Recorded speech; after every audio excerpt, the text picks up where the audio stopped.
Tu te lèves le matin, t'as le ventre plat, t'as les abdos dessinés ou presque. T'es contente et puis la journée passe et le soir, tu as le bide qui explose. T'as l'impression d'avoir pris 5 kilos depuis ce matin, t'as le ventre hyper gonflé, hyper rond, hyper tendu, hyper douloureux et bah tu comprends pas pourquoi. Est-ce que ça t'est déjà arrivé? Ah oh non, je te rassure, t'as pas pris 5 kilos de graisse en une journée, c'est tout simplement impossible. Ce qui se passe réellement à l'intérieur de ton corps est beaucoup plus subtil que ça et surtout tu peux beaucoup plus le contrôler que ce que tu ne le penses. Dans cette vidéo, on va décortiquer ensemble tout ce qui peut impacter ta digestion, impacter les variations de ton ventre au cours de la journée et même au cours de la semaine, mais j'y reviendrai plus tard. Et ben je vais aussi te donner les solutions parce que évidemment le but c'est de se débarrasser de ces ballonnements. À la fin de cette vidéo, je t'expliquerai aussi comment perdre la graisse abdominale, mais aussi comment construire des abdos pour avoir les abdos visibles. Alors déjà, première question à se poser et à laquelle je vais t'aider à répondre, c'est pourquoi est-ce que ton ventre varie dans la journée? Et s'il y a autant de variations, si ton ventre varie autant durant la journée, c'est tout simplement mécanique. Tu vas manger plusieurs repas, donc évidemment, tu as du volume alimentaire qui va s'accumuler à l'intérieur de ton système digestif avant d'être traité par ton système digestif. En général, d'ailleurs, on considère que la digestion, le temps de digestion peut durer de 24 à 72 heures. Donc là, je parle vraiment entre l'ingestion des aliments et l'évacuation des aliments. Autant te dire que ce que tu manges là aujourd'hui, ça peut encore avoir un impact plusieurs jours après l'avoir ingéré. Et puis, une fois dans l'intestin, il y a plusieurs choses qui se passent. Il y a l'absorption des aliments, l'absorption de l'eau, il y a la fermentation, notamment la fermentation des aliments que tu tolères mal, mais tout ça, on va l'aborder juste après. Donc, premièrement, je vais insister sur le fait que si le ventre n'est pas tout plat tout au long de la journée, si ton ventre n'est pas le même le soir que le matin, c'est totalement normal. Ça, c'est physiologique, c'est mécanique. Tu ne peux pas faire autrement. Là où c'est réellement problématique, c'est si ton ventre explose. Si tu as vraiment l'impression d'avoir pris 5 kilos en une journée, si le matin tu as les abdos ultra tracés, tu as le ventre super plat et le soir tu as le ventre tellement tendu, limite que ça en est douloureux,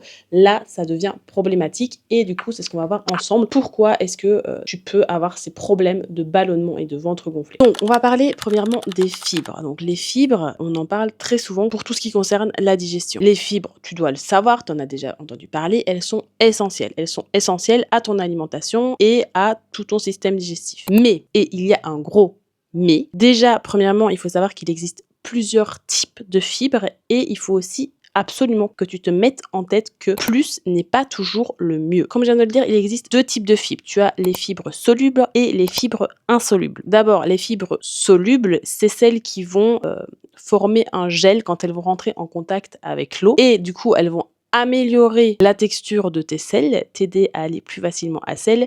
Elles vont aussi ralentir la glycémie. Et dans toutes ces fibres solubles, tu peux retrouver l'avoine, la pomme, le psyllium et je te mettrai toute une liste ici. Ensuite, tu as les fibres insolubles. Les fibres insolubles, elles vont venir augmenter le volume de tes selles et accélérer ton transit. Dans les fibres insolubles, tu peux retrouver le riz complet, la peau des fruits, le son de blé et je te mettrai toute la liste juste ici. Le gros piège avec les fibres que beaucoup de personnes font sans même s'en rendre compte, c'est de penser qu'il faut toujours en manger plus. Donc souvent, on pense que nos problèmes, que ce soit constipation, ballonnement ou autre, ça vient du fait qu'on mange pas assez de fibres. Sauf que ce n'est pas le cas. En fait, ça marche dans les deux sens. Si en effet tu manges trop peu de fibres, tu vas avoir des problèmes de constipation et du coup, qui dit constipation dit aussi ballonnement. Si par contre tu manges trop de fibres mais que à côté de ça tu n'es pas suffisamment hydraté, en fait ton transit il va se retrouver bloqué. Pourquoi? Parce que les fibres solubles elles vont augmenter le volume des selles, mais sans l'eau pour pouvoir augmenter ce volume des selles, en fait ça va bloquer le transit. Donc là aussi en fait on a un problème de constipation, de transit ralenti et de ballonnement. Et puis il y a aussi le cas de tout simplement manger trop de fibres tout court. Donc si tu manges trop de fibres, c'est pas bon non plus parce qu'il va y avoir une fermentation excessive. Tu vas avoir des ballonnements, tu vas avoir des gaz, tu vas potentiellement avoir de la diarrhée. Donc faut vraiment que tu te mettes en tête que c'est pas plus je mange de fibres, mieux je me porte et mieux mon transit se porte. En fait, il y a une zone optimale que tu dois venir trouver et cette zone optimale en plus elle va être propre à chacun. Donc ça, c'est aussi très important à retenir. Si tu as déjà fait un peu des recherches, tu le sais. Sinon, je vais te le dire, les recommandations, ce qu'on recommande en termes de grammage de fibres, c'est du 25 à 35 grammes de fibres par jour. Alors évidemment, si à l'heure d'aujourd'hui, tu manges très peu de fibres, je te déconseille de passer de 5 grammes ou 10 grammes de fibres à 35 grammes de fibres, sinon tu vas le payer, clairement. Ce que je te conseille plutôt, c'est de venir augmenter progressivement. Et si tu viens dépasser le seuil que toi, tu tolères, ou si tu viens dépasser les 35 grammes de fibres, tu vas directement venir ressentir plus de ballonnement, plus de gaz, etc. À ce moment-là, tu sais qu'il faut absolument que tu redescendes ton quota de fibres. Maintenant, on va passer au deuxième point et je vais vous parler d'une certaine catégorie d'aliments, enfin de certains aliments qui peuvent, selon la tolérance de chacun, vraiment vous détruire le bide. Et ces aliments, ce sont les FODMAP. FODMAP.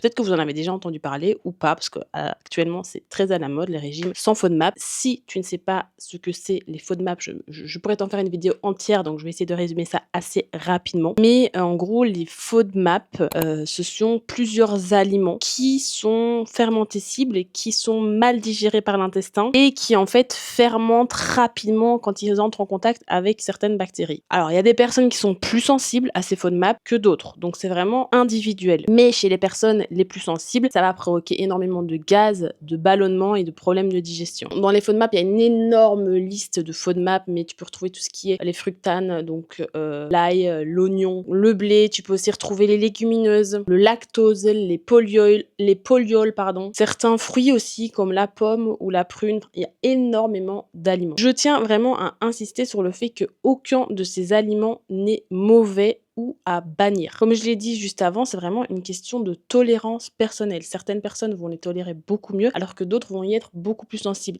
Ça ne peut parfois être qu'un seul aliment auquel tu es réellement sensible, comme ça peut être à plusieurs catégories d'aliments ou plusieurs aliments. Et les FODMAP, c'est vraiment hyper personnel. Il y a aussi une chose, c'est que peut-être que tu vas tolérer à petite dose un certain aliment, alors que si tu en manges 2 fois sur la journée ou à une dose un peu plus importante, tu ne vas pas le tolérer.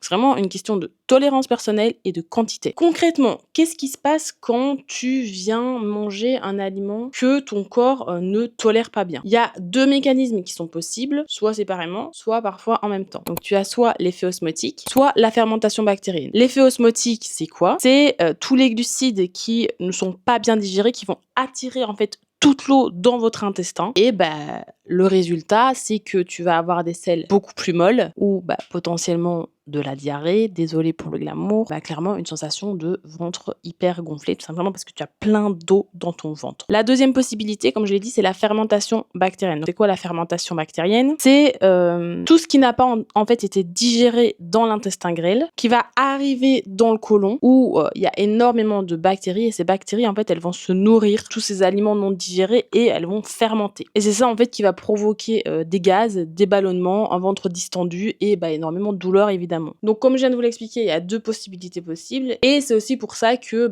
certains aliments peuvent donner des sensations vraiment différentes d'une personne à l'autre. Je vais vous prendre l'exemple d'une cliente. On va l'appeler Camille, qui est arrivée en coaching persuadée qu'elle était intolérante au gluten. Ça faisait, je pense, 2 ans qu'elle avait complètement supprimé le gluten de sa vie. Donc tout ce qui est pâtes, tout ce qui est pain, tout ce qui contenait du blé, clairement. Donc évidemment, ça a aussi engendré beaucoup de contraintes au niveau du social, parce que vous doutez bien que manger sans gluten, quand tu vas au restaurant, quand tu vas chez des amis, il faut toujours prévenir, etc. C'est clairement relou. Le problème là-dedans, c'est que ces ballonnements n'avaient pas totalement disparu. Alors ils avaient certes diminué un petit peu, mais ils étaient toujours présents. Donc, ce qu'on a fait avec Camille, c'est qu'on a creusé. Et en creusant, on s'est rendu compte que ce n'était probablement pas le gluten le problème, mais le fructane. Le fructane qui, du coup, est présent dans le blé, mais qui est aussi présent dans d'autres aliments, notamment l'ail et l'oignon que beaucoup de personnes utilisent pour leur cuisine au quotidien et que Camille utilisait dans sa cuisine au quotidien avec des portions abominables. Enfin, abominables pour elle, du coup, mais qui, pour d'autres personnes, n'auraient pas été problématiques du tout. Donc, ce qu'on a fait, c'est qu'on a testé progressivement. On a d'abord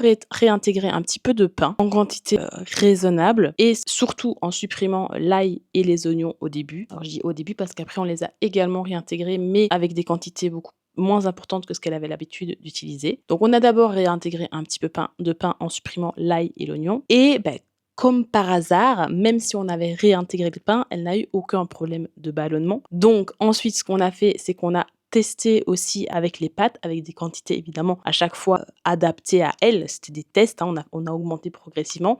Pareil, pas de ballonnement malgré la consommation de gluten. Donc ce qu'on a fait, c'est qu'on a réintégré le gluten et ensuite on a réintégré l'ail et l'oignon, mais avec des quantités beaucoup moins importantes que ce qu'elle n'avait l'habitude de consommer. Et on a testé du coup de les intégrer petit à petit pour voir jusqu'à quelle quantité justement elle pouvait ou non les tolérer. Donc à l'heure d'aujourd'hui, elle mange non seulement du gluten, elle mange aussi de l'ail et des oignons, mais avec une quantité adaptée et elle n'a plus aucun problème de gaz et de ballonnement. Donc le problème, c'était clairement pas le gluten, comme beaucoup de personnes parfois peuvent le penser. Le problème, c'était le fructane. Du moins, une quantité trop importante de fructane. Ensuite, on passe au troisième point. Pour ce troisième point, c'est un peu différent. C'est une situation que tu as peut-être déjà vécue où justement le lundi matin, tu as une shape qui te plaît, tu as un ventre qui te plaît, tu as les abdominaux présents ou du moins presque. Et en fait, plus tu avances dans la semaine, plus tu vois que ça ne va pas. Mercredi, jeudi, vraiment, tu as l'impression d'avoir pris 2, 3, 4, 5 kilos depuis lundi. Tu te sens vraiment pas bien, tu as l'impression d'avoir le ventre beaucoup plus gonflé, d'avoir les abdominaux beaucoup moins apparents, alors que rien n'a changé dans ton hygiène de vie, rien n'a changé dans ton alimentation. Si ça t'est déjà arrivé, il y a de fortes chances que ça soit dû à un facteur qu'on ne mentionne presque jamais, dont tu n'es peut-être pas consciente, mais c'est le cycle hormonal, surtout chez une femme. Clairement, c'est un point dont on ne parle pas beaucoup et qui pourtant impacte une grande partie de mon audience, des femmes qui m'écoutent évidemment. Mais il faut que tu te mettes en tête que le cycle menstruel a un réel impact, que ça soit sur la rétention d'eau ou sur ton transit. Il y a énormément de femmes en phase lutéale, donc la phase lutéale, c'est la phase juste avant les règles, qui vont, à cause de la hausse de progestérone, relâcher les muscles du tube digestif et du coup directement venir ralentir le transit et favoriser la rétention d'eau. C'est d'ailleurs aussi ce qui va venir expliquer, désolée une fois de plus pour le glamour de cette vidéo, la fameuse diarrhée des règles. Quand la progestérone va chuter d'un seul coup à l'arrivée des règles et que à l'inverse les prostaglandines vont revenir augmenter, le transit va de nouveau s'accélérer, peut-être un peu trop, et provoquer cette fameuse diarrhée de début de règles. Évidemment, ça varie d'une femme à l'autre. Il y a certaines femmes qui vont avoir beaucoup moins ces variations hormonales et qui vont beaucoup moins le ressentir, mais c'est quelque chose qu'on peut remarquer chez de nombreuses femmes. Donc, si tu es une femme et que ton ventre est gonflé une semaine par mois, généralement la semaine juste avant les règles, ce n'est probablement pas un problème alimentaire à venir corriger, c'est tout simplement en fait ton cycle menstruel. C'est relou d'être une femme, mais c'est comme ça et il vaut mieux en être consciente et réussir à relativiser par rapport à ça. Plus tu en es consciente, plus tu apprends à te connaître, plus tu apprends à connaître ton corps, plus tu peux te dire ok, bon, là je me sens pas bien, là j'ai l'impression d'avoir pris 3 kilos alors que j'ai rien changé, qu'est-ce qui se passe? Ok, bon, je suis dans ma semaine de SPM, c'est potentiellement à cause de ça.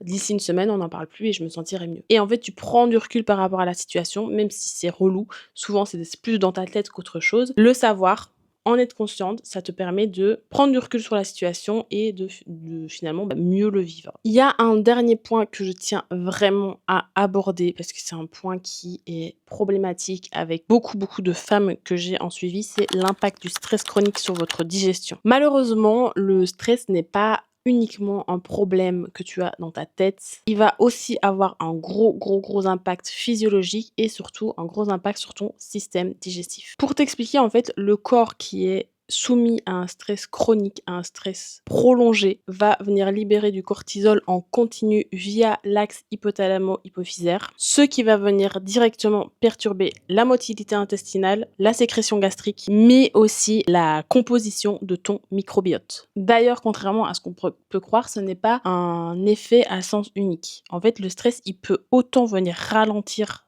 ta digestion, venir ralentir ton transit et du coup provoquer de la constipation, que à l'inverse, venir augmenter ton transit, accélérer les mouvements intestinaux et venir provoquer du coup de la diarrhée. Tout le monde réagit différemment au stress, il n'y a pas une seule bonne réaction au stress, tout le monde réagit différemment, du coup on peut avoir des symptômes différents. Le problème, c'est que souvent quand on a cette phase de stress chronique, en fait on entre dans un cercle vicieux. Je t'explique. Comme je viens de te le dire, le stress va venir perturber la digestion, qui va donc provoquer des ballonnements, des gaz, un inconfort ou des troubles digestifs. Tous ces problèmes-là vont provoquer une source de stress supplémentaire, surtout si tu es déjà quelqu'un qui culpabilise sur ton apparence, et du coup, cette source de stress supplémentaire va encore venir aggraver encore plus les symptômes et c'est là-dedans qu'on entre dans un cercle vicieux dont il est très difficile de s'en sortir. Et c'est d'ailleurs souvent là que, il y a beaucoup de personnes qui font une erreur. Elles essayent en fait de supprimer, tous les aliments qui potentiellement leur provoquent des ballonnements, alors que le problème, il faut venir le régler à la source. Il faut venir le régler là où il y a du stress. C'est pas en venant supprimer tous les aliments que tu vas réussir à sortir de ce cercle vicieux. Si tu veux réussir à sortir de ce cercle vicieux, il faut vraiment que tu viennes casser le problème à la source. Je vais te prendre d'ailleurs l'exemple, ici aussi d'une cliente que je préparais pour une compétition de bodybuilding et pendant toute sa prépa, elle a eu des problèmes de digestion. Pendant toute sa prépa, c'était déjà le cas avant la prépa, elle avait, le ventre qui explosait à n'importe quel moment. Bon, moi je lui avais déjà dit et on se doutait toutes les 2 que c'était fortement lié à son stress, parce qu'elle avait des problèmes au travail depuis plusieurs mois, voire plusieurs années. Mais bon, puisqu'on était en prépa, il fallait bien qu'on trouve des solutions. Donc on a essayé de changer son alimentation, de supprimer des aliments, d'échanger certaines choses. Même si on supprimait des aliments, même si on changeait son alimentation, les ballonnements, ils partaient à un moment donné, mais ils finissaient toujours par revenir. Et ce qui est important dans cette petite histoire, c'est que la semaine avant de monter sur scène, elle a pris une semaine de congé, tout simplement pour se concentrer sur elle, se concentrer sur la scène, se concentrer sur sa compétition. Donc elle a pris une semaine totalement de congé. Pour ceux qui ne savent pas, la semaine avant la compétition, c'est une semaine où généralement début de semaine, on mange pas énormément, comme en prépa quoi. Et par contre, on vient un petit peu recharger sur la fin de semaine. Quand on vient recharger sur la fin de semaine, on a tendance à manger des quantités un peu plus importantes. Évidemment, moi, c'est là, si elle a vraiment des problèmes de digestion, jamais je pourrais lui faire manger plus parce que ça va plus amocher son physique qu'autre chose. Et en fait, pendant toute cette semaine-là, il y a eu aucun problème de digestion, aucun problème de ballonnement. Je pouvais la faire manger plus, je pouvais la faire manger pas n'importe quoi. Évidemment, on restait sur des aliments qu'elle mangeait pendant sa prépa, mais il y a eu aucun problème de digestion alors que, j'ai pu vraiment bien lui augmenter les quantités les quelques jours avant de monter sur scène. Et après ça, après sa compétition, comme par hasard, les quelques jours après la compétition, ça allait. Ensuite, elle a repris le travail et dès qu'elle a repris le travail, ça a recommencé. Voilà, tout ça pour vous dire que le stress a vraiment un impact énorme et que généralement, il faut gérer le stress à la source, venir régler le problème à la source et non pas essayer de supprimer tous les aliments qu'on pense coupables. Évidemment, je sais que c'est pas toujours facile de gérer le problème à la source, notamment par exemple ici, changer de boulot ou autre, ça ne se fait pas comme ça en claquant des doigts. Mais en attendant de réussir à gérer le problème à la source ou en attendant de réussir à faire ce travail sur toi que tu dois faire pour parvenir à gérer ton stress, il y a des choses déjà que tu peux venir mettre en place. Il y a des leviers déjà que tu peux mettre en place pour t'aider à diminuer un petit peu ton stress au quotidien et à faire redescendre ton système nerveux. Ce que je fais tout le temps avec mes clientes stressées, c'est leur donner des petits conseils, comme par exemple déjà, à partir du moment où tu t'assieds à table devant ton assiette, avant d'entamer ton repas, tu fais quelques respirations conscientes, un peu comme de la cohérence cardiaque. Tu fermes les yeux, tu fais quelques respirations consciente avant d'entamer ton repas. Comme ça, tu viens en fait rediminuer ton système nerveux, faire redescendre ton système nerveux, faire redescendre ton stress et tu manges ton repas sur un corps qui est moins stressé. Parce qu'évidemment, manger ton repas sur un corps qui est stressé, ça va avoir beaucoup plus d'impact négatif que manger ton repas sur un corps qui est apaisé. Donc tu fais quelques respirations conscientes avant d'entamer ton repas. Évidemment, tu manges assise et dans le calme. Tu manges pas debout en train de courir partout. Au travail, tu as peut-être pas toujours le choix, mais si tu as le choix, le mieux c'est de manger dans un environnement calme, pas où tu as du brouhaha partout autour de toi, pas en train de scroller sur ton téléphone, pas en train de regarder la télé ou autre. Soit tu es seul et tu manges en pleine conscience, soit tu manges dans un environnement calme, mais tu prends au moins le temps de t'asseoir pour manger. Troisième point aussi que je voulais aborder, c'est manger en pleine conscience. Donc manger, tu déposes tes couverts entre chaque bouchée, tu manges, tu prends conscience de ce que tu manges et tu manges pas ton assiette comme ça, sans prendre même conscience de ce que tu es en train de manger et hop, tu as fini ton assiette, tu même pas capté ce que tu venais de manger. Ensuite, à côté de ça, ce qui va avoir énormément d'impact aussi sur le stress, c'est le sommeil. Là aussi, entre le sommeil et le stress, comme je l'explique toujours à mes clientes, il y a vraiment un cercle vicieux entre ces deux-là. En fait, moins tu as de sommeil, plus tu es fatigué, moins bien tu gères ton stress. Donc plus tu es stressé, et plus tu es stressé, moins bien tu arrives à dormir. Et moins bien tu dors, moins bien tu arrives à gérer ton stress, etc., etc., etc. Donc là aussi, il y a vraiment un cercle vicieux qui vient de se mettre entre ces deux-là qu'il faut réussir à venir casser à la source. Mais le fait d'avoir un sommeil suffisant, avoir des heures de coucher régulières, des heures de lever régulières, un sommeil qualitatif, ça va aussi vraiment t'aider à beaucoup mieux gérer ton stress. Donc ça, c'est très important d'avoir une bonne routine pour le sommeil. Évidemment, bon ça, je ne le répéterai jamais assez, mais avoir une activité régulière aussi, ça permet de faire redescendre le système nerveux, faire rediminuer ton cortisol cortisol. Donc déjà avoir une dépense au niveau de ton nombre de pas par jour quotidiennement suffisante et une activité sportive si tu peux te le permettre. Autre chose que j'ai déjà dit juste avant, enfin dans le premier conseil quand je parlais de respiration consciente, c'est la cohérence cardiaque. Donc la cohérence cardiaque, c'est quoi? C'est pendant 5 minutes, en fait, tu vas faire de la respiration consciente où tu vas inspirer pendant 5 secondes, faire une pause de 5 secondes en haut, expirer pendant 5 secondes. Et tu fais ça pendant 5 minutes. Et tu vas voir que en faisant ça, en fait, tu vas faire redescendre ton système nerveux. Et ça, tu peux le faire plusieurs fois sur la journée. Moi, j'aime bien le faire et dire à mes clients de le faire quand tu sens que là, tu es dans le rush, tu sens le stress monter, etc. Ok, ma belle, il n'y a rien de grave, tu te calmes, tu vas aux toilettes si besoin, bref, tu te mets dans un endroit où tu t'isoles, tu fais 5 minutes de cohérence cardiaque et tu verras qu'une fois que tu as fait ça, tu vas prendre du recul déjà sur la situation et te dire, bon, il n'y a pas de stress en fait, on va faire les choses calmement. Et maintenant qu'on a traité la partie la plus compliquée selon moi, tout ce qui est digestion, problème de ballonnement, etc., je vais vous expliquer comment perdre le gras du ventre. Parce que si tu ne vires pas cette couche de gras que tu as par-dessus les abdos, ils ne seront jamais visibles. Tout le monde a des abdos, mais si tu ne les vois pas à l'heure d'aujourd'hui, c'est tout simplement parce que tu as du gras à perdre et tu as une couche de graisse par-dessus. Et pour perdre ce gras du ventre, pas de surprise, il va falloir que tu mettes en place un déficit calorique. Comme pour tout le reste de ton corps, tu ne peux pas cibler une perte de gras. Donc tu vas devoir faire une perte de gras globale et patienter que ton ventre perde du gras. Tu ne peux pas te dire je vais perdre au niveau des bras, je veux perdre au niveau du ventre, je veux perdre au niveau des cuisses. C'est pas comme ça que ça fonctionne. Tu mets en place un déficit calorique et tu perds du gras de manière globale. Tu as des zones de stockage, des zones où tu vas déstocker beaucoup plus facilement que d'autres et des zones où il va falloir tout simplement que tu sois beaucoup plus patiente. Pour faire un déficit calorique, en fait, il faut tout simplement déjà que tu connaisses ta dépense énergétique quotidienne et que tu viennes manger en dessous.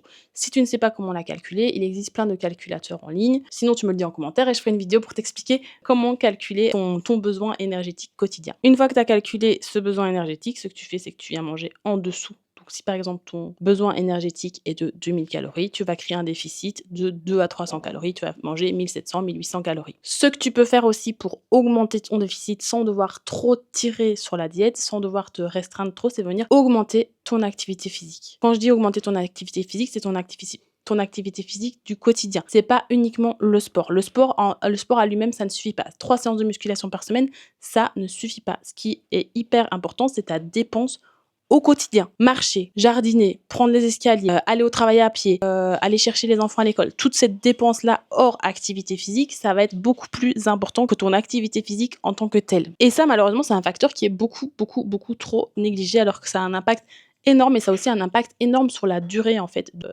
ta perte de poids. D'ailleurs, j'ai fait une vidéo la semaine dernière où j'expliquais que j'ai marché 12 000 pas pendant 30 jours et que j'ai perdu X kilos, je ne dirais pas combien, et X centimètres de tour de taille, rien qu'en augmentant ma dépense journalière, sans rien changer à mon alimentation. Je mettrai la vidéo juste ici. Donc si ça t'intéresse, je te recommande d'aller la voir pour voir un petit peu comment, ce que j'ai mis en place et comment ça fonctionne. Bref, si tu veux perdre du gras, si tu veux perdre le gras du ventre, tu dois non seulement contrôler ton alimentation, dépenser plus de calories que ce que tu ne manges, et tu finiras par perdre du gras. Si c'est pas la zone là où tu perds en premier, il faut tout simplement que tu patientes. C'est une question de temps, mais ça finira par arriver. Et maintenant, dernier point, on va voir comment développer tes abdominaux parce que il y a une différence entre vouloir avoir le ventre plat et vouloir avoir les abdominaux visibles. Si tu veux juste avoir le ventre plat, faire un déficit calorique et potentiellement un peu de gainage et de vacuum sera suffisant, mais par contre, si tu veux vraiment avoir des abdos visibles, il va falloir que tu les travailles. Comme tous les autres muscles, il va falloir que tu les travailles. Comme je viens de te le dire, le gainage et le vacuum, c'est très bien pour renforcer le transverse, améliorer ta posture, améliorer ta digestion, améliorer aussi ton tour de taille. Mais clairement, ce ne sont pas des exercices qui vont te permettre d'avoir les abdominaux visibles. Pour avoir ces abdominaux visibles, il va vraiment falloir que tu fasses des mouvements où tu viens enrouler la colonne. Si tu les fais à la maison, tout simplement des crunchs classiques. Et si tu t'entraînes en salle de sport, le meilleur des exos pour développer tes abdominaux, c'est les crunchs à la poulie. Pourquoi? Tout simplement parce que du coup, tu vas pouvoir les travailler comme un autre muscle. Tu vas pouvoir mettre en place une surcharge progressive. Et si vous me suivez sur mes autres vidéos, vous savez que pour développer un muscle, il faut non seulement de la fréquence sur la semaine, un volume aussi assez important sur la semaine et tout simplement une surcharge progressive de semaine en semaine. Donc pour moi, les crunchs à la poulie, si tu veux développer tes abdos, c'est le meilleur des exercices. Il n'y a pas besoin de faire des circuits interminables ou de faire 1000 variations d'abdominaux. Tu fais des crunchs à la poulie, tu les fais 2 à 3 fois par semaine, pas plusieurs jours d'affilée. Comme tous les autres muscles, ils ont aussi besoin de repos. Donc tu les fais 2 à 3 fois par semaine. Tu mets en place une surcharge progressive et tu verras tes abdominaux se développer. On dit souvent qu'avoir des abdominaux visibles, c'est un signe de discipline. Et je trouve que c'est vrai. Une personne qui a des abdominaux, ça montre que c'est une personne qui prend soin d'elle, qui prend soin de sa santé, qui prend soin de son alimentation, qui prend soin de faire du sport. Mais je trouve aussi que c'est un signe en fait que tu comprends ton corps. Tu comprends comment il fonctionne et tu ajustes en fonction. Tu comprends ta digestion, tu comprends tes hormones, tu apprends à mieux gérer ton stress, tu apprends à mieux gérer ton sommeil, tu apprends à mieux gérer ton alimentation et tout simplement tu apprends à écouter ton corps et ajuster en fonction. Bref, dis-moi en commentaire si toi aussi ce genre de situation ça t'est déjà arrivé, si tu t'es reconnu dans une des situations que j'ai citées dans cette vidéo. Si tu as déjà pu identifier aussi un aliment qui te faisait exploser le bide ou que à chaque fois que tu en manges, tu ne le digères pas. Et puis si ce genre de vidéo te plaît, n'hésite pas à liker pour me soutenir. N'hésite pas aussi à t'abonner si tu n'es pas encore abonné. Je ne sais pas ce que tu attends car je poste une vidéo par semaine où je parle de perte de gras et de prise de muscle. Donc abonne-toi et je te dis à la semaine prochaine pour une nouvelle vidéo. Ciao!